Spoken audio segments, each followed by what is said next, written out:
Today I want to talk about the power of commemorative speech. Have you ever heard a speech that makes you cry but also give you a strength? That is the special power of commemorative speaking.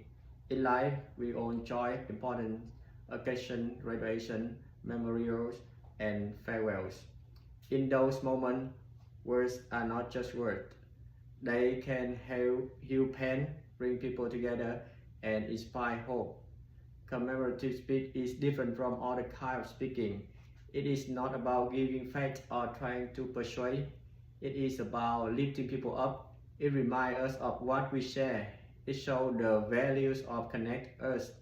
These speeches often use story, strong image, and emotion. They are meant to move the audience to stir feeling and to remind us of our identity as a group. Think about eulogy. It honors someone who has passed away, but it also comforts the living, helping them remember love and meaning. Or a graduation speech, it does more than celebrate. It gives courage for the future.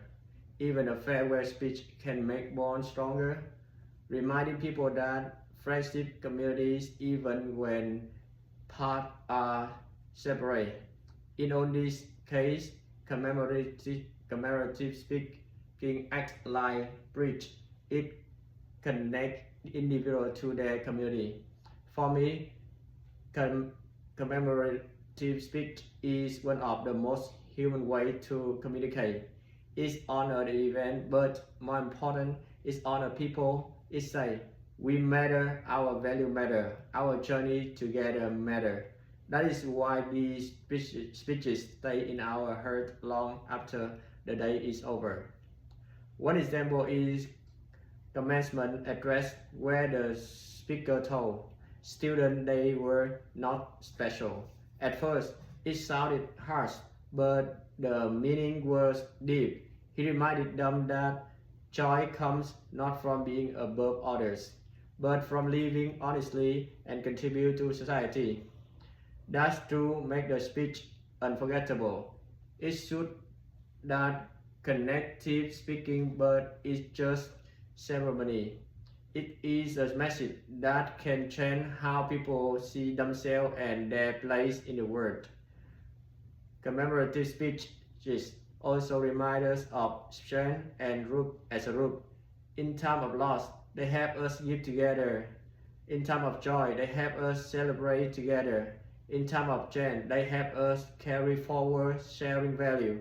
They connect us across generations and cultures. They remind us that even in a world full of change, some bonds remain strong. And here is something important: commemorative speech is not only for big public events. It can happen in a small moment too. Toast a family dinner, a few words at a farewell party, even a short message at a community gathering. These may seem simple, but the words can leave a lasting mark. They show that connection does not depend on size of family, it depends on society. In general, commemorative speech is more than ceremonial word. It is a tool to inspire, to connect communities, and to create value in life. It uses emotion, strong storytelling, and sharing meaning. But more than that, it has lasting power in words that often feel divided. Heartfelt, commemorative words can be the bond that unite people. They remind us of who we are, what we value, and what we hope to become. That's what makes commemorative speech truly special.